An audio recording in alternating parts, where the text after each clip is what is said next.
Uh, so, okay. Good evening, everyone. So, I think I will just start the presentation for today and let everyone join afterwards.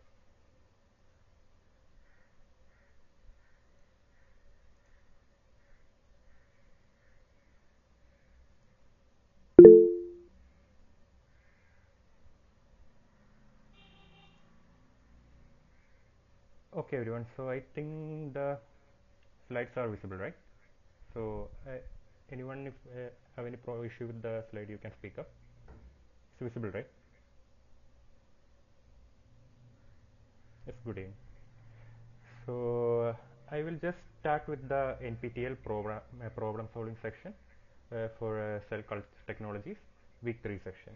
So, today I will be presenting the question answer section or the assignment section for the week 2 that was conducted for this cell culture technology for this particular section itself, and also some of the sample questions that were earlier presented by NPTEL in the previous sections also. Sorry.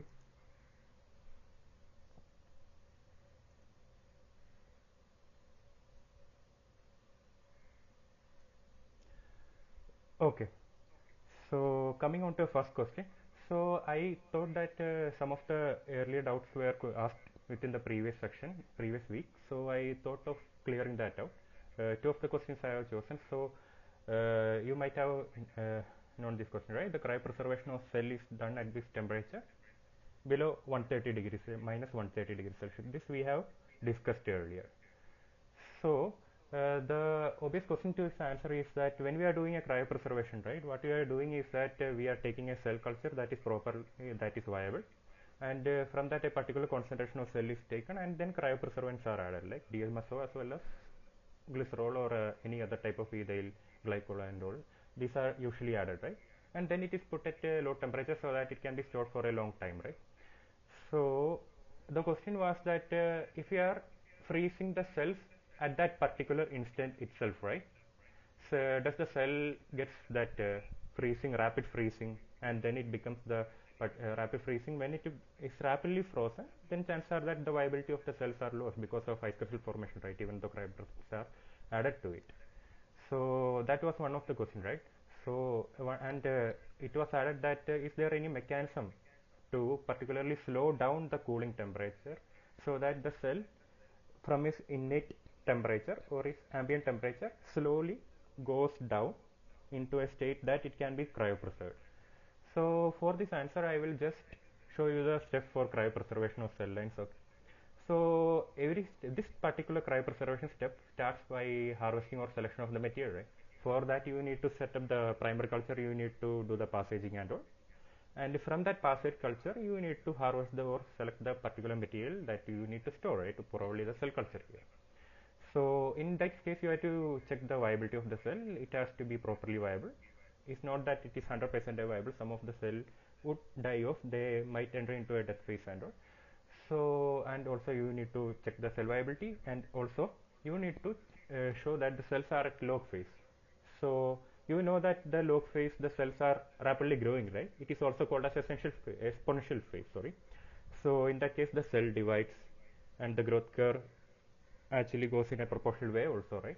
So you need to have a cell that is probably cell culture that is probably maintained at that log phase, and afterwards at that particular afterwards once we have selected the material or the cell culture, then you have to prepare the cryoprotectant. 5 to 15 percentage of any cryoprotectant like DMSO or glycerol is essential. So you have to prepare that particular mixture, you have to prepare that particular diluted sample of the cryopreserving agent, right? And then you have to mix this particular these two step, right?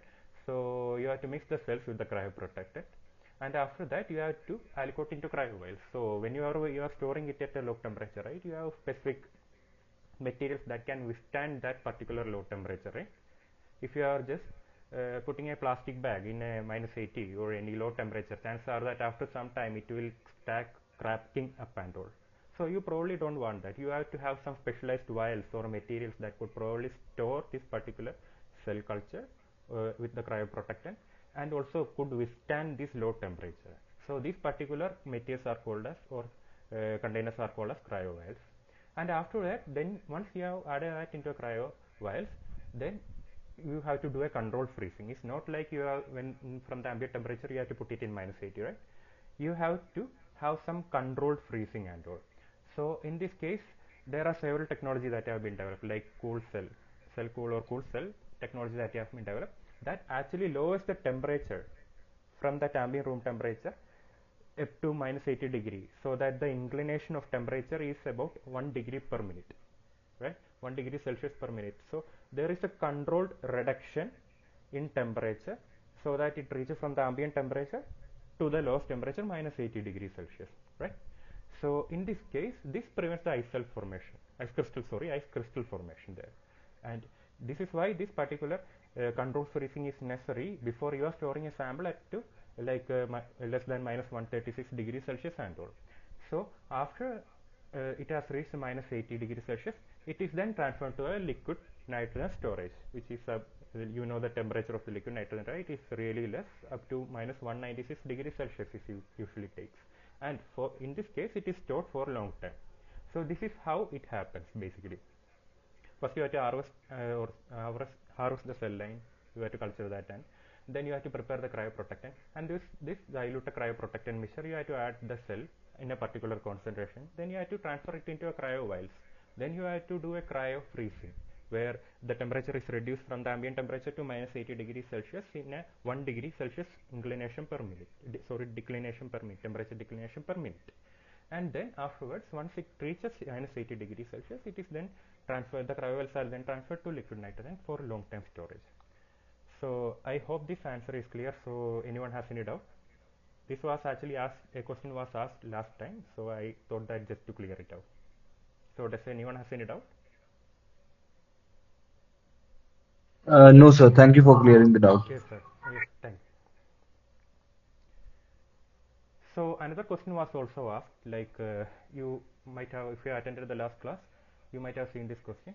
Fetal bovine serum or FBS is extracted from fetal calves. Which of the following statement is true about fetal FBS? The probable answer is, we have discussed earlier, so I am just pointing out the answer. It contains growth factors, right? Hormones and growth factors are necessary for cell culture growth, right? For division, promoting division and all. So that's why it's used in FBS. So, but the extraction of FBS or fetal bovine serum is actually is indicative of some ethical concerns and all.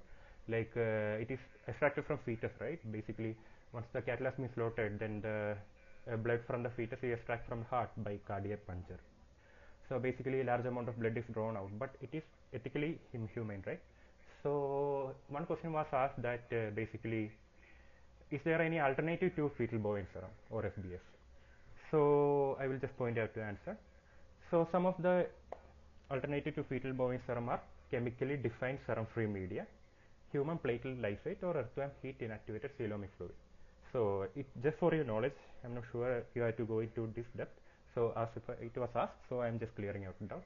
So in this case, this is artificially synthesized. Basically, you know, if you are working with a cell culture media, you know the composition, right? They will give a label, and each of the label contains what are the components that are present there. So if you know the components, you can basically artificially make them out. It is much more expensive as compared to FBS, but you can actually have a serum-free media or xeno-free media which have been made artificially. So that's what the term is, chemically defined serum-free media. It does not have any serum, it does not have this FBS. It is chemically defined because we know the chemical composition of that particular media. So this is one kind of media, human platelet lysate. From the name itself, you know that this is something that is have been extracted from the platelets that are found in human, right? So basically, if you receive a blood from a donor, you can isolate the platelets. Later, you can lyse them out by freeze thawing and all, so that the components gets lysed out, and then you can centrifuge it out so that you can get the upper portion that contains the particular cell lysate and all. Then you have to do a certain rounds of filtration, heat inactivation to reduce the enzymes that activity that are present there, right? And also reduce the antibody, because these are proteins. Basically, heat inactivation actually inactivates these proteins and all. So this is another kind of media that is alternative to that of FBS. And another one is earthworm heat inactivated coelomic fluid. So this is obtained from earthworm itself, because coelomic fluid is actually a kind of fluid that is present in the coelom. Coelom is something that extends from the throughout the length of the earthworm body, and it is usually involved in, like, it consists of several of these growth factors and other enzymes or proteins, and also it helps to maintain the mechanical stability of the movement of the earthworm, that wriggling movement, right? So it is present there. So from after culturing the earthworms and all, you can remove the xylem fluid from them, and afterwards you have to do all these sterilization techniques, and this also contains, similarly to fetal bovine serum, this also contains this particular growth factors, hormones and all, that could be used as an alternative to FBS itself because of the ethical concerns that it raises. So, and yeah, these are the three examples that I probably got after searching it out. So I hope this answer is clear also. So if does anyone has any doubt?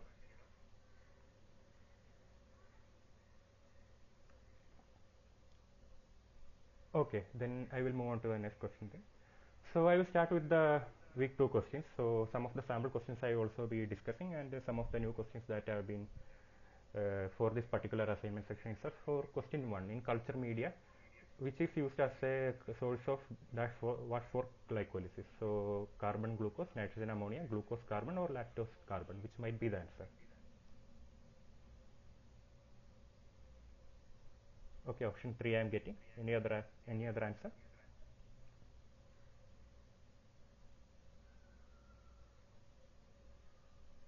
Okay, option C. Okay, so the answer to the question is correct, option C, that is glucose as well as carbon. In culture media, glucose is used as a source of carbon for glycolysis. So basically, glucose is the energy source, right? It consists of carbon, hydrogen, oxygen, and all. So basically, it goes through different. Once utilized by the cell, it has to go through different steps, like different metabolic process. Like one of the important basic one that you have heard about it, glycolysis, right? Where glucose is converted into pyruvate and all. So in this case, what is the source of energy here? You can see that ATP is produced there, right? Once ATP is produced from this glycolysis, the pyruvate is converted into acetyl-CoA, where it enters into TCA cycle, right? From that also you will get energy in the form of ATP as well as other what you say, other energy yielding components like NADPH, etc., right? And it can also enter into electron carbon chain, which happens in mitochondria, which also yield ATP. So what does this imply? Because ATP is what is called as the energy, that energy requirement of the cell, right? Like it is something that provides you with energy. Even for the muscle movement that we are employing, ATP is required, right? For the movement of actin, myosin, sliding filament theory you have heard before. They require this ATP. ATP hydrolysis is actually essential because one molecule of ATP, when hydrolyzed to ATP, it releases a large amount of energy which can be utilized by each and every cell to carry out its whatever function it needs. So basically, that's the main explanation here. That's why glucose is there. Glucose is converted into this particular intermediate. Upon when it is converted or broken down into a particular intermediate, it releases energy in the form of ATP, and it is also used as a carbon because carbon is what necessary for producing these energy yielding compounds there. So you can see from why this question is why this question, the explanation of this question basically. So does anyone has any doubt regarding this? So I hope the answer is clear.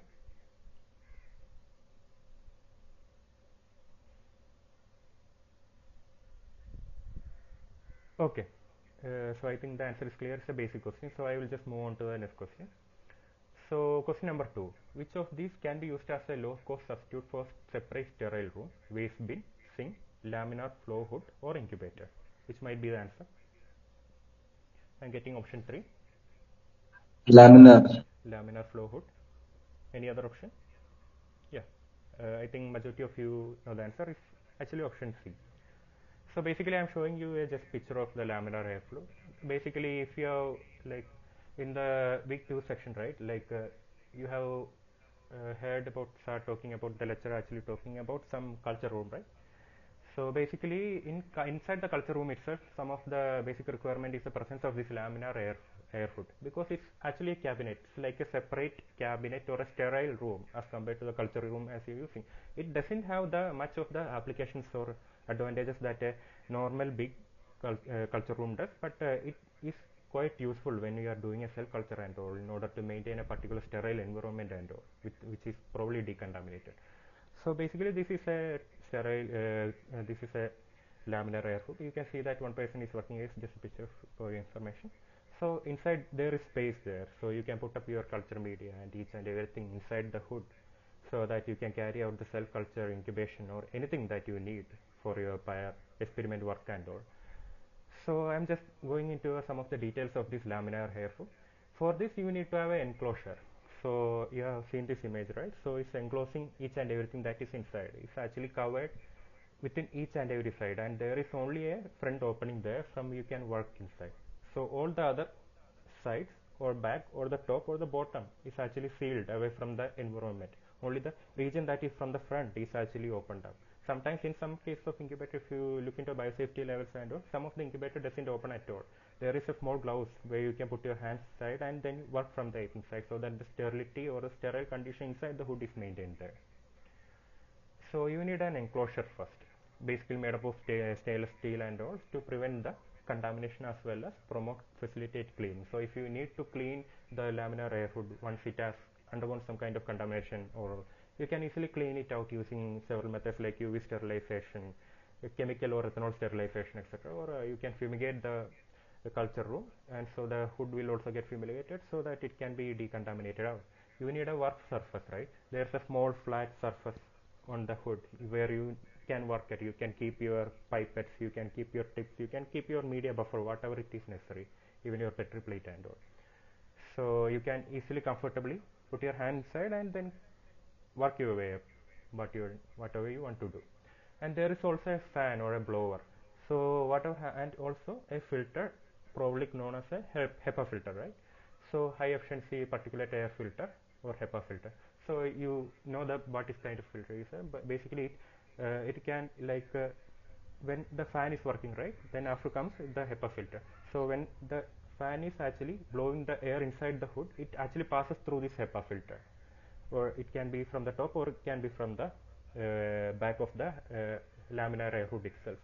So it actually blows inside in the air inside, and when it is moving through the filter, much of the particulate matter like 30 micro, I don't recall the correct exact size of the particle that is filtered out.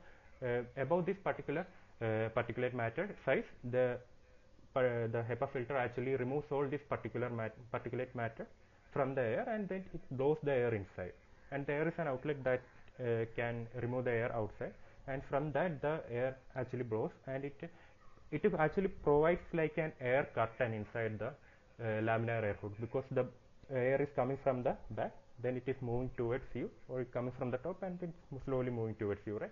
So it prevents the entry of air into the hood from outside, because the inside the air is flowing, so it acts as a curtain. So it basically prevents the air, that is contaminated air, from the outside to move into the cabinet, right? So, and because of this HEPA filter and all, the much of the particular matter that is present in the air will be actually diffused into the filter rather than moving into the hood. And also it consists of a control system. You have a pressure sensitive there, how much air should be coming in and all. You also have a UV lamp, because UV lamp is something that is important for desterilization and all, especially in case of microbial contamination, because in presence of UV these microbes just died out. So some of them is optional, but it is recommended that you have to buy a UV lamp, you have to buy a hood with this particular UV lamp. And illumination is also needed, right? It's not like you have to work in the dark. If there is a light there, or a LED or fluorescent, any kind of light is there, you can easily look into a sample and then have some patience and then work it out there, right? So these are all the components of a laminar air hood. So the answer to this question is laminar flow hood. So does anyone has any doubt?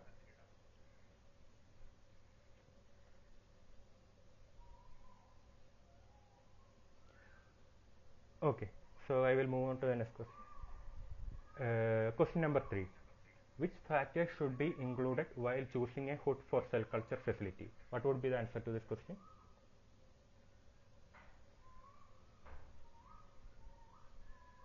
Option 1 I am getting. Option 1 again I am getting.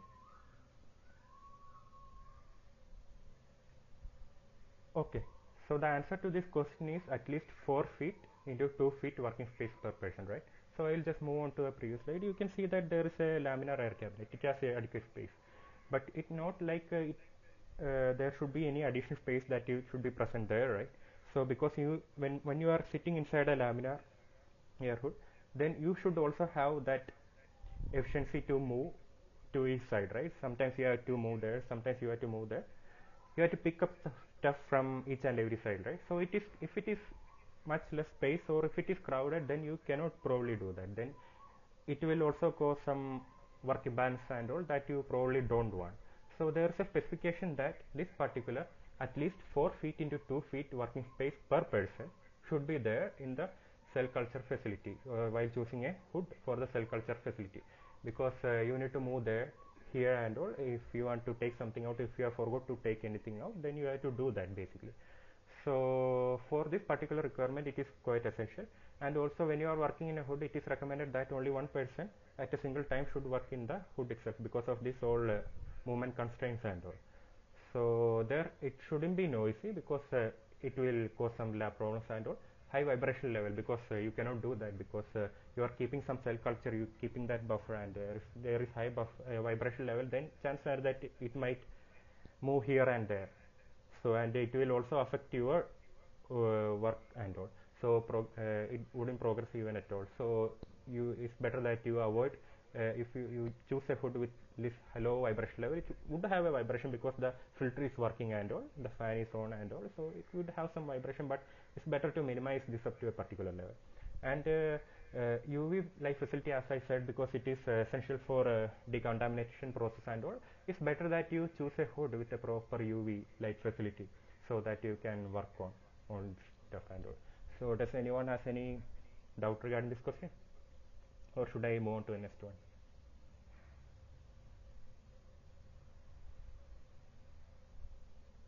Okay, so I think this is quite clear. At least 4 feet into 2 feet working space per person.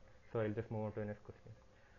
So coming to the next question, 1 liter liquid nitrogen generates nearly how much liter of nitrogen gas? 770, 700 or 7000, which might be answer. Okay, I'm getting 700 liters. Any other answer?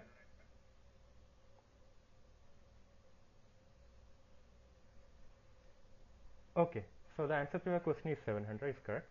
It's an approximate value, it's not the right value. Basically, if you look into how a 1 liter of liquid nitrogen actually in room temperature vaporize, it actually yields you about 694 liters of nitrogen gas basically. So it approximates up to this particular value, 700 liters. So basically, the closest, this actually wrong there. This is a wrong statement. I will just change it up. So answer to this question is 694, but the approximate value is about 700 liters. So I will just move on to the next question then. So which of the following is used for sterilization of the hood? Water, oil, air, or alcohol? Which might be the answer? Okay, alcohol I am getting.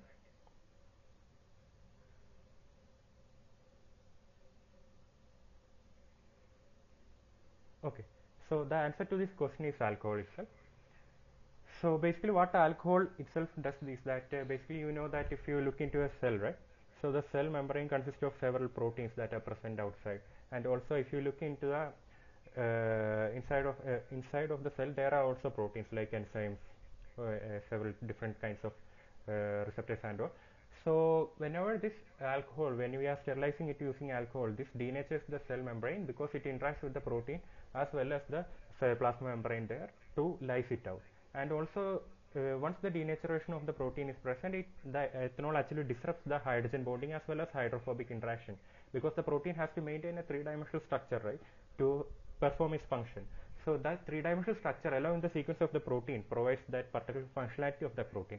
Whenever it is lost, either the three-dimensional structure is lost because of the presence of this alcohol, as it affects the hydrogen bond as hydrophobic interaction, the protein functionality is lost there.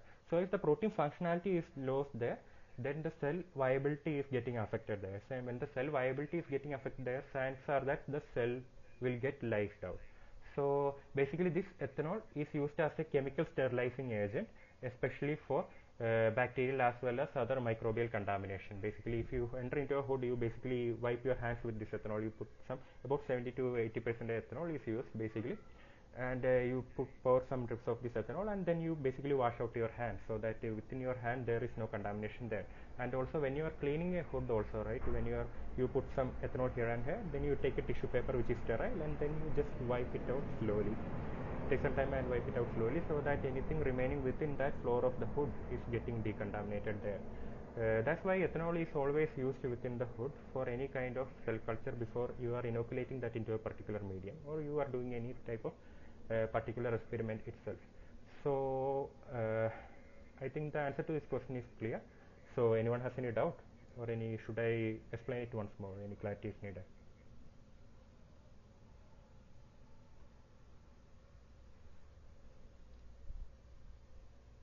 Okay, so I think this question is clear. So I will just move on to the next question.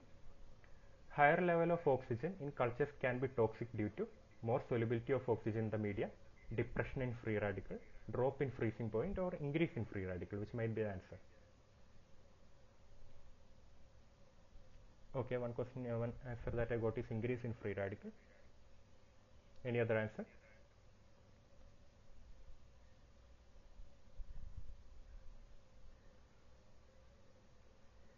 Yeah.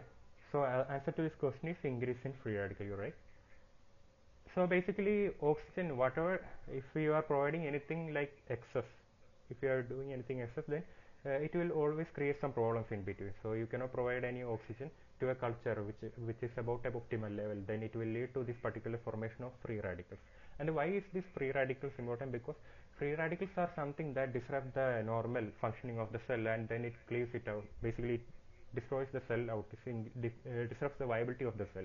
So basically chances are that if the presence of free radicals are present, then the cell won't survive for much longer. So that's why high levels of oxygen in culture is actually toxic to cell. Even if we are providing carbon dioxide higher level, then it affects the pH, then it then in turn affects the cell culture, right? So too much of anything can be bad also in this case. So there are several steps that oxygen can be used to produce this reactive oxygen species and all. First is electron reduction of oxygen, next is the splitting of oxygen molecule, and next is through chain reactions. So you have seen about this reactive oxygen species, right? So basically based on the metabolism that is happening within our body or in the cell culture, several redox reactions are taking place that leads to formation of these free radicals like superoxide anion as well as hydroxyl radical. In case of splitting of water, under oxidized state, whenever water is splitted, right, it consists water is usually H2O, right? So in its splitter, it has a tendency to produce this free radical, oxygen free radicals and all. So that can also be a problem there, because whenever we are providing oxygen from outside, these whole steps can be accelerated, leading to the formation of this free radical, which can be toxic in nature. So we probably don't want that.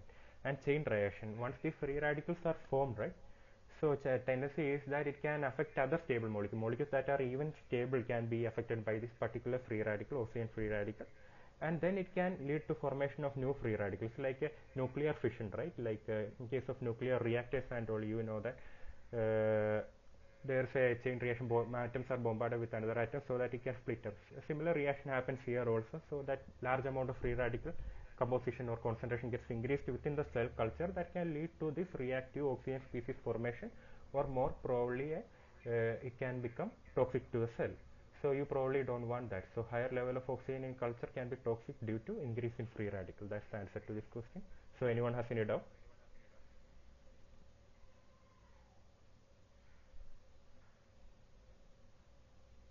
Okay. So I suppose the answer to this question is clear. You can also ask doubt in after finishing the class and all. So coming to the question number 7. Which of the laminar hood does not throw air at a person following experiment? Horizontal laminar flow hood, vertical laminar flow hood, both A and B, or none of the above, which might be answer.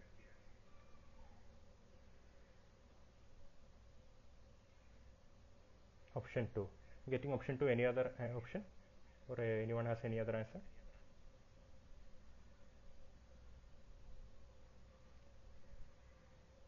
Okay. Vertical laminar flow hood is the probable answer to this question. So I'm just going to give you a difference between what is a horizontal as well as a vertical laminar air hood. So suppose that this is a laminar air hood, both of the same description here, and this is the filter. HEPA filter is there. There is also a filter. There is a fan that is fitted at the below of the back of the horizontal one, and there's a fan that is fitted at the top of the vertical laminar air hood. So once it enters the air enters through the blower into the filter. It passes the filter into the chamber, right? So this is the flow, how it is happening. Basically, in horizontal laminar hair fluid, the filter or the fan is actually kept at the back of the hood, while in vertical one, it is kept at the top. So in horizontal laminar fluid, it is all the air is actually moving parallel to the hood or the chamber, right? So in case of vertical, what happens is that it actually moves from the top to the bottom. Then because of the enclosure there, it actually shifts its movement. Less likely like this, it will shift its movement. Then it goes out. So it goes out through opening where you are working basically. So basically, this is the difference between horizontal as well as vertical laminar hair hood. So horizontal one is actually much less cheap as compared to a vertical hood, and it actually has a much, it could employ much higher width length also. In this case, much space in the horizontal laminar hair hood is much higher as compared to as of a vertical one. Vertical one actually have to have much more height, and basically if you are using a vertical one, if you are using much more working on a particular microorganism or any culture that might be toxic to humans, basically it's essential that you use a vertical flow hood, because the air is actually moving from here to here. In case of horizontal laminar hair hood, basically it's actually a direct contact between you as well as the environment. So basically you cannot have that in case of case. And also yeah, so basically this is a difference between a horizontal laminar flow hood as well as a vertical laminar flow hood. So basically the direction as well as the direction of wind flow, how it is going within the flow hood, as well as the position of the HEPA filter or the blower, actually is differentiating both of these kind of definitions. So does anyone have any doubt?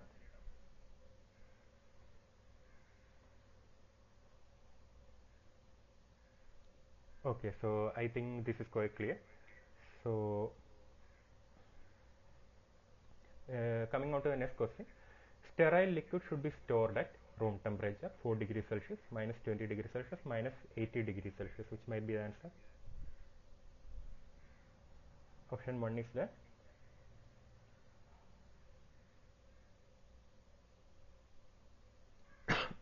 sorry, yeah. So answer given is room temperature, but it also depends upon, to my perspective, it should also depends upon what kind of liquid or material are you using. Basically, if you are using just a liquid that should be stored at room temperature, is fine. But there are some other like chemicals or reagents like buffer that you are using, that it should be stored at a particular temperature much lower than the room temperature itself, say for like 4 degrees Celsius or minus 20 degrees Celsius. So in most cases, a sterile liquid that should be stored is recommended to be room temperature, but at certain condition based on the material that you are using, as I told earlier, then the temperature can be shifted so that it does not affect the culture media as whole, but it should also maintain that particular condition where that particular liquid should be stored at. So answer to this question in this point is sterile liquid should be stored at room temperature. So anyone has any doubt? Basically these are decontaminated solutions and all. It can be filtered out, it can be autoclaved, can be anything basically. So I hope the answer to the question is clear. So it is stored at room temperature. So I will just move on to the next question. So coming on to question number 9, this is a basic question. Which of the following, which of these is the most central organ of the cardiac system? Brain, neuron, kidney, or heart? Heart, right? So I'm not going to give much explanation to this question. Basically, heart is also called cardiomyocyte. So answer to this question is heart. So coming on to the question number 10. Most cell line grow well at which pH? 4.4, 5.4, 7.4, or 10.4? Which may be the answer? Option 3. Option 3, 7.4. Any other option?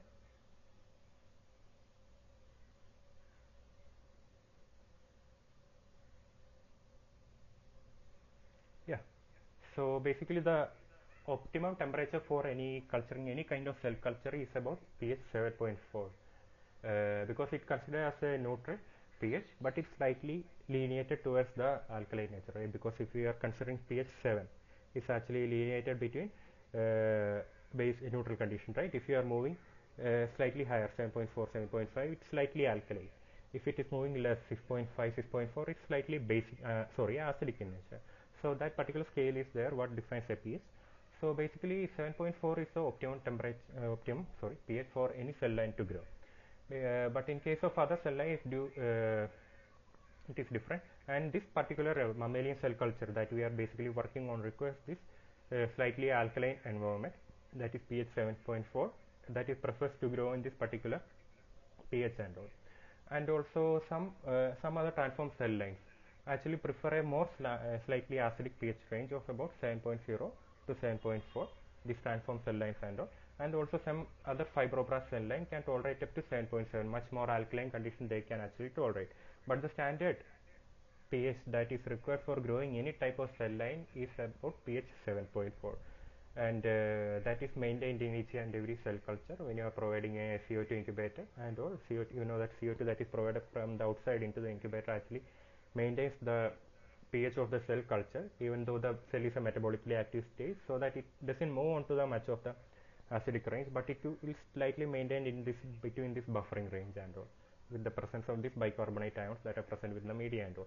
So that's why pH is important, because to maintain the cell viability as well as the maintain the cell culture for any other type of experiment, this pH is needed basically. And afterwards, if you are doing any type of other experiments, then based on the experiment you are doing, you have to prepare a buffer that is alienating with the experiment that you are doing. If you are doing enzymatic activity in protein studies, then you have to prepare a buffer according to that, so the protein is not getting affected there and all.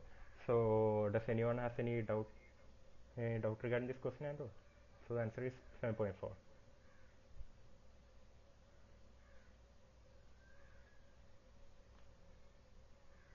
Okay, so I think the answer is clear. So I'll just move on to the next question. So coming on to other sample questions that you have. So question number 11. Which of this is a cellular component of the human body? Organs, brains, kidneys, or extracellular matrix, or ECM? Which might be the answer? Option 4 I am getting extracellular matrix or ECM. Any other answer?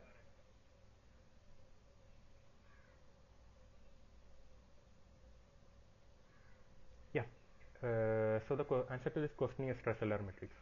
So basically, extracellular matrix is actually a complex network consisting of all these components, right? Macromolecules, minerals, collagen, proteins, glycoprotein, hydroxyapatite, whatever it is, which is and it is essential for maintaining the structural as well as biochemical support to the cell. So apart from that, it is also required for cell adhesion, as you see, cell-to-cell communication, differentiation, etc. Because in the first lecture, first week itself, you might have heard that this extracellular matrix is required for binding of adherent cells. Right? In non-adherent cells, they don't require any kind of extracellular matrix. But in case of adherent cells, this extracellular matrix is a requirement there to promote cell adhesion, cell-to-cell communication, as well as differentiation. Without this extracellular matrix, the cell culture won't be able to proliferate or show the particular function or the functionality that it is supposed to show there. So this extracellular matrix is actually an important component when you are doing a cell culture and all. Last week I also discussed about what kind of extracellular matrix are there. In one question it was said that which is of this extracellular matrix is of I think organic origin, right? Answer to the question was for collagen. Other options include poly-L lysine, Poly-L arginine, etc. So basically, if you look into a culture plate, it is coated with this extracellular matrix there, collagen, any kind of poly-L lysine and all. So once it is coated, only then you can use it for particular this what you say cell culture and all. You putting a particular culture media there, then you are adding this particular cell culture there. So and then you are putting it in incubator. Once it has been incubated, then it will start to grow and proliferate, right? So this extracellular matrix is actually an important component of the cell culture. So the question is actually different, but I just give you definition again repeatedly in this case. So yeah, and in case of plants also, cellulose is also an essential extracellular matrix. So anyone has any doubt to this question? So I hope this answer is clear.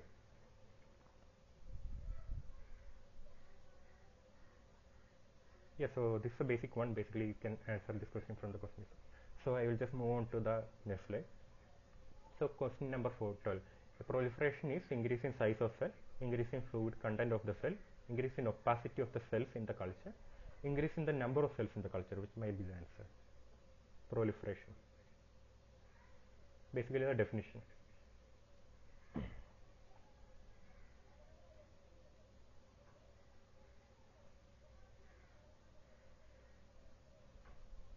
Okay. I'm getting option 4. Yeah, you are right. So the option 4 is the right answer to your question. Proliferation is the increase in number of cells in the culture, right? So proliferation is also similar to division, where the cells divide actually. So only when cells divide, the cells are able to proliferate or migrate to all of the cell culture that you are kept, right? So it is basically the increase in number of cells in the culture. And once if you are if you are looking into an individual cell, the cell can divide into a pyramid-like structure, pyramid-like manner, right? Not structure for that. So one cell divides into two, and two cell divides into four cell divides into eight, and that goes on.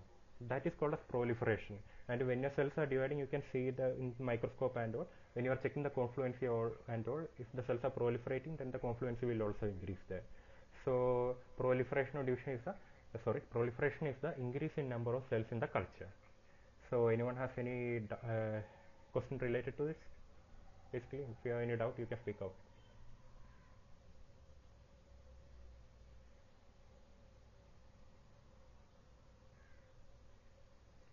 Okay, I think this is a basic question, so I just move on to the next slide. So coming to question number 30.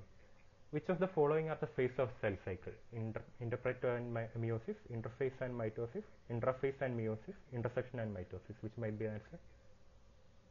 Cell division. Okay, I am getting option number 2. Any other option? Anyone has any doubt?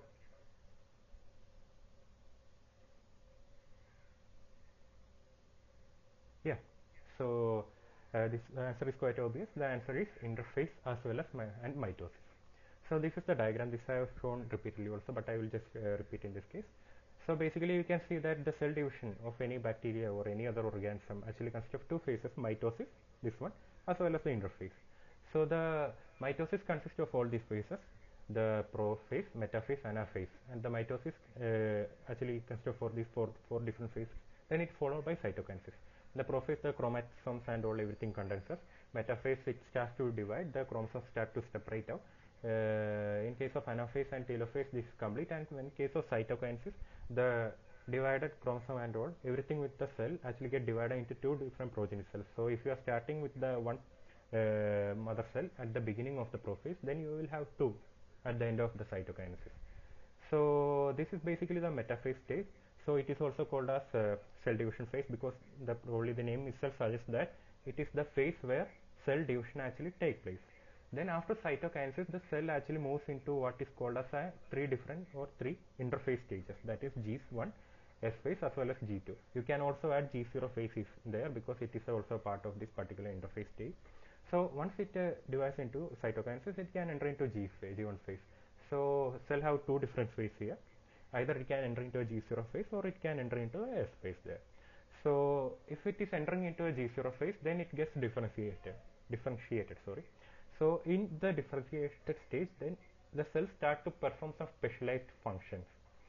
So it doesn't, once it starts to observe these particular functions, or then it carries out these functions, the cell loses the ability to divide.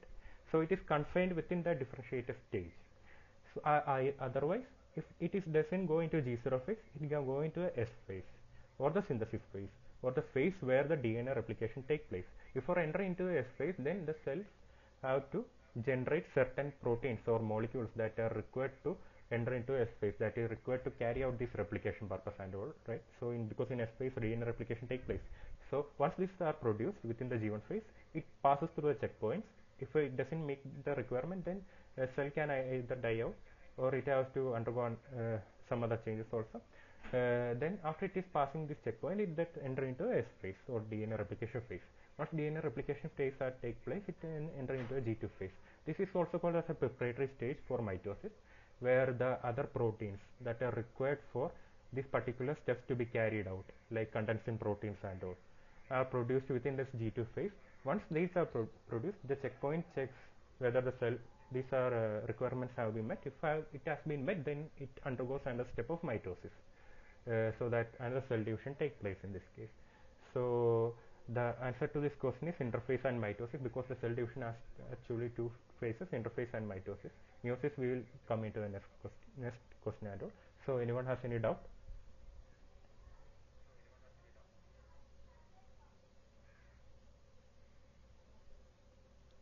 Okay, so I think this answer is clear. So I will just move on to the next question. Question number 14. G1 S and G2 are part of which phase of cell cycle? Intersection, interphase, meiosis or mitosis? Which might be the answer?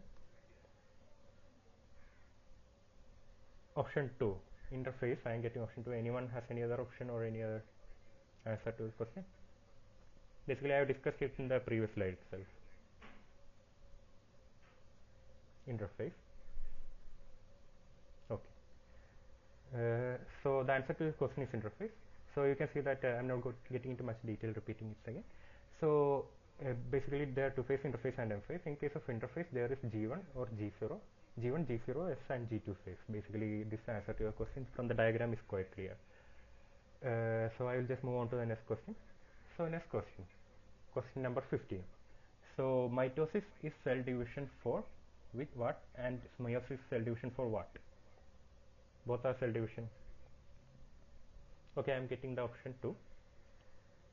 Somatic cell is there, germ cell is there. Okay, so the answer to this question is somatic cell. For the mitosis is the cell division for somatic cell, and meiosis is the cell division for germ cell.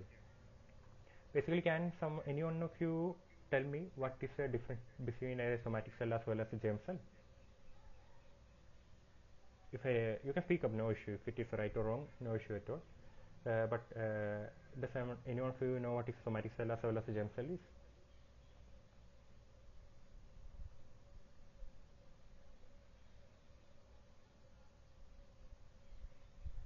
Okay, so basically, if you start with the germ cells are basically represented as the reproductive. Yeah, somatic cells are which are diploid, and germ cells are haploid. That's one case. But what would you define if it is ploidy of an organism is different, where it is tetraploid, pentaploid, triploid, and then that will be different, right?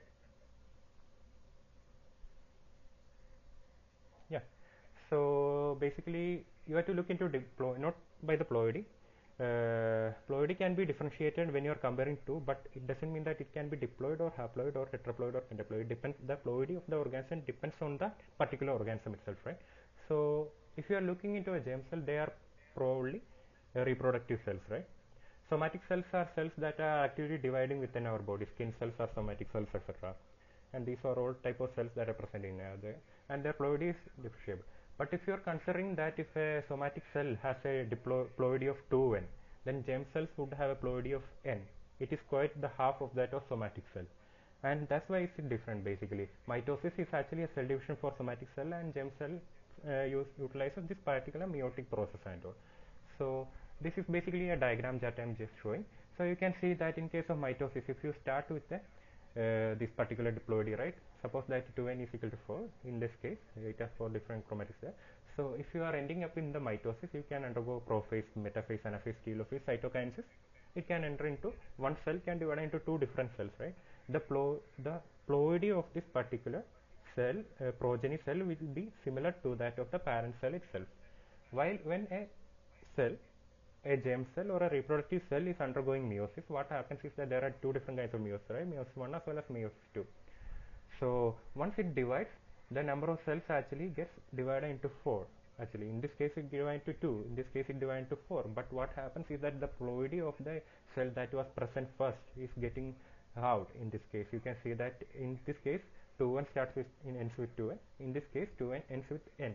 Even though the progeny number is actually different in this case, because there are 2 steps of meiosis that are happening there.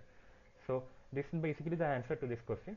And basically germ cells which undergo meiosis have to undergo fertilization, right? So humans have this 2n ploidy there. Our body has 2n, right? We are diploid in nature. So germ cells that are produced are haploid in nature. So then it undergoes fertilization, and when it undergoes fertilization, that the sperm of the father actually mixes with the egg oocyte of the mother, right? Egg of the mother, to form a diploid nature. The haploid cells are actually joined together to form a diploid cell, right? So that's the probability, because the final outcome or the organism that is supposed to develop there should be diploid in nature. So that's why meiosis happens, because if it ends up to be diploid in nature, then it will change the ploidy altogether. The next generation of the organism that is probably developed will have a different set of ploidy there. So that's why mitosis and meiosis are different, and that's why mitosis happens in the somatic cell as well as meiosis happens in this germ cell. So anyone has any doubt regarding this? I hope this is clear.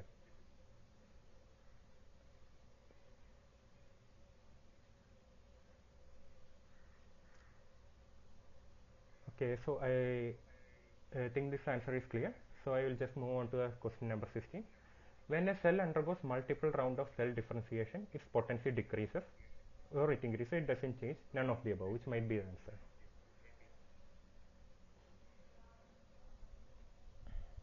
I'm getting option 1. Any other option or any other answer so that someone else might be thinking?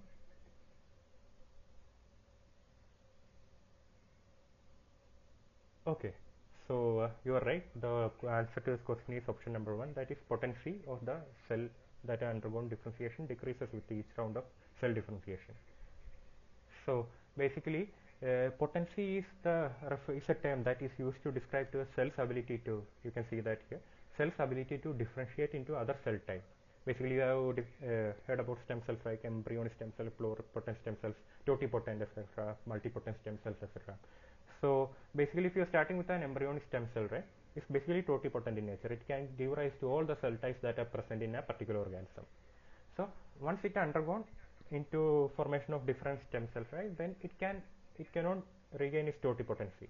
It can only become pluripotent because in pluripotent stem cells, some of the cell lines generation of the potency of the cell line is actually reduced there, and also in some cases it cannot divide into each and every cell type that are present within this organism, within a particular organism. It can, however, it can only become a certain type of cell type range, which is actually specified in this case.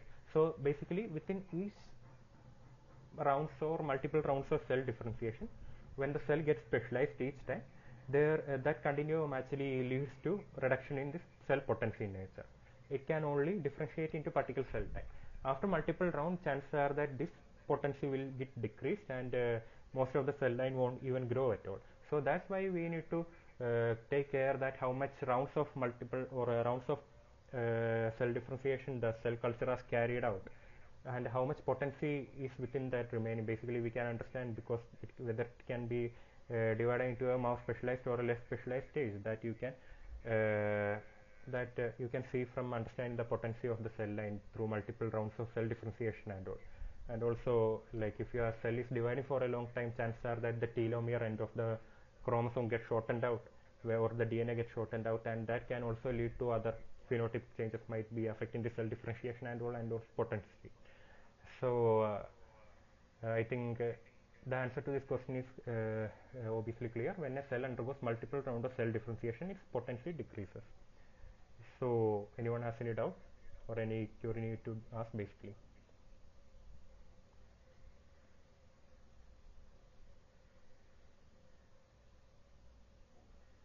Okay, I think this answer is clear basically from the definition itself.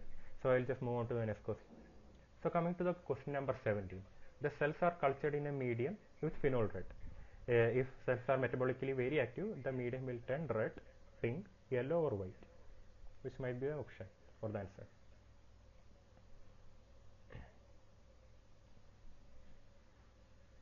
Okay, I'm getting option number 3. Any other response or answer to this question?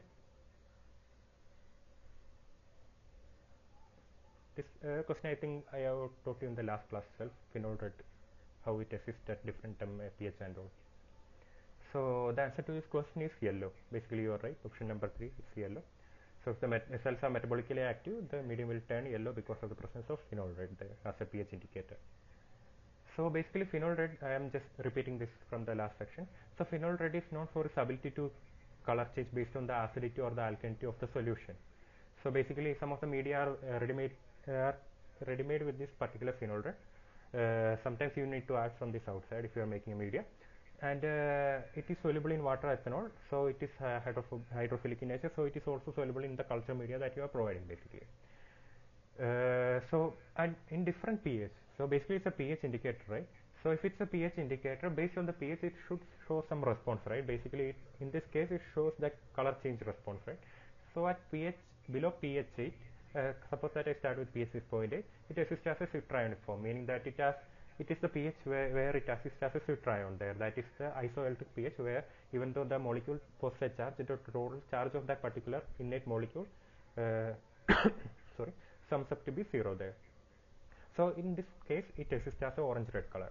Below that particular pH, when it turns more acidic in nature, it tends to be yellow in nature.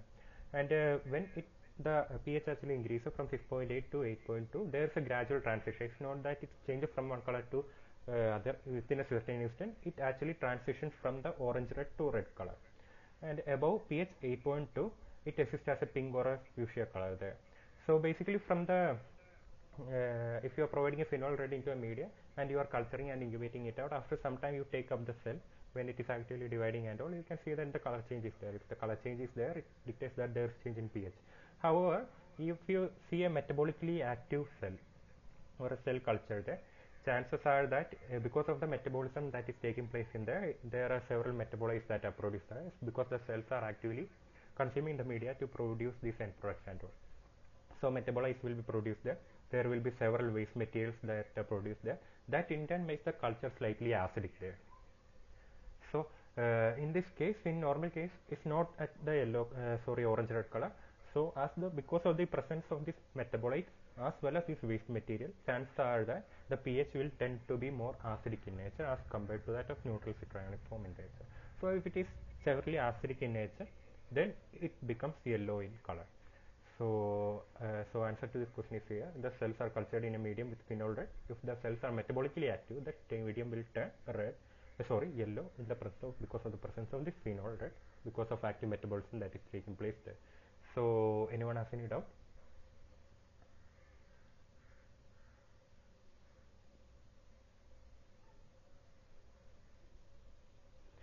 Okay, I think the answer is quite clear. It's yellow. So I will just move on to the next question. Question number 18. CO2 incubators are used for cell culture for pH balance, osmotic regulation, maintaining humidity, making cells electrically active. I am getting the answer, option number 1. Anyone has any other answer?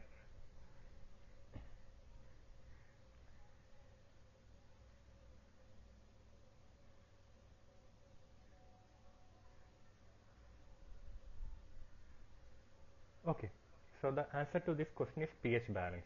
So incubators are used for maintaining the humidity and all because of the temperature that you are providing. You can also make it a slightly humid temperature there basically. But what about CO2 incubator? What about specifically the CO2 incubators that are used there? It's used for regulating the pH balance there. So when the cell culture actually grows or it is metabolically active, it repair on itself, right? It starts producing the different kind of compounds that starts to make like the condition more and more acidic. Like I told earlier, like the question is actually basically that phenol red is used, why it is used there, basically, right? So whenever this carbon dioxide is produced, right? So carbon dioxide, when it mixes with water, it has a property to form H2CO3, right? It can split into H plus as well as HCO3 minus. So because of the release of these protons, right, in the aqueous environment, as the number of protons gets accumulated, the pH also gets lower there. It moves on to a more acidic range, right? So in this case, whenever this gets accumulated, chances are that the media will hamper the growth of this particular culture there because of the excess production of these protons there. So in the media that you are growing, you are providing bicarbonate ions, right? So carbon dioxide is also required for maintaining this pH balance because the pH fluctuations will actually affect the cell viability or cell growth there. So if you are providing this carbon dioxide from outside, then the pH fluctuation that are happening because of all these metabolic events that are taking place could be regulated at a certain certain buffering range and all. So that's why this buffering system is important. This carbon dioxide HCO3 minus buffering system is important in each and every case. So the combination of this CO2 along with this HCO3 minus act as inside our physiological condition, it acts as a buffering system there. And CO2 is acidic in nature and HCO3 is basic in nature. So the level of this particular component actually maintains the pH range at that particular optimum condition that you need to grow. So this particular 5% of carbon dioxide in this incubator is particularly essential for maintaining the pH balance and maintain this particular buffering system there. So this is also called as carbonic buffer, and like as you said, it's mainly required for maintaining this pH balance, and that's why carbon dioxide incubators are specifically used for pH balance. Can also be used for maintaining the humidity and also normal incubators. So anyone has any doubt to this question? So I think it's quite clear. I have also mentioned that in the previous week also.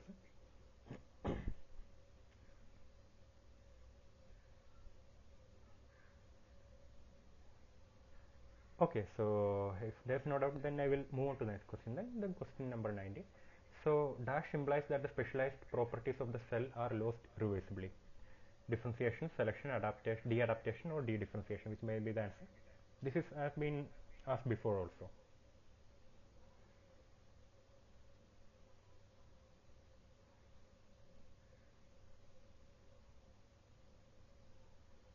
Okay, so the answer to this question is de-differentiation. So I'm just showing you the diagram here. So basically, if you are looking into a stem cell, it can rapidly divide, right? Once it gets into a specialized function, that is entering into a G0 phase, it is called as a differentiated phase, where it can specialize or do specialized function, right, in the presence of some external or internal signals there. So it is in a differentiated stage. So in some cases, it can lose this particular differentiated stage and then enter into a stem cell or a less differentiated stage, so which can undergo these particular cells, like it can regain its function like cell cycle, which has been lost in the differentiated stage. It can enter into cell death, or it can actually transition into a different differentiated stage, or it can retransfer into a differentiated stage that it had earlier before. So if this particular de-differentiated stage is a stage where it can regain its particular function, it is called as a de-adaptive stage. This de-differentiated stage is called as a de-adaptive stage. But if it cannot move into a previous function that it has been possessing, but into a new specialized function, then it is by a process called a redifferentiation or transdifferentiation. This particular stage is called as a de-differentiated stage. So that's what this question implies. What implies that the specialized property of the cell are lost irreversibly. So the answer to this question is de-differentiation. And it can this de-differentiated state can undergo cell death, and it can regain the function of cell cycle, where it can divide into two different phases, right? So I hope the answer to this question is clear. So anyone has any doubt?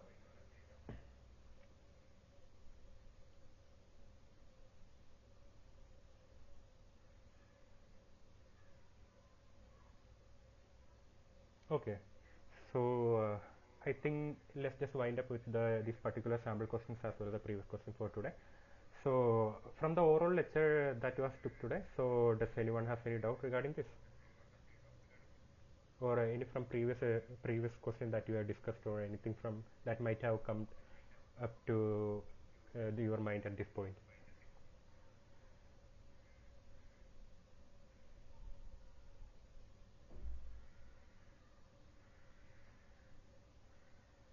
Okay, I think anytime if you have any doubt in the next week section and all, you can just ask. So I hope we had a nice section today, and thank you everyone for joining. We will meet in the next week and all. So thank you. Thank you.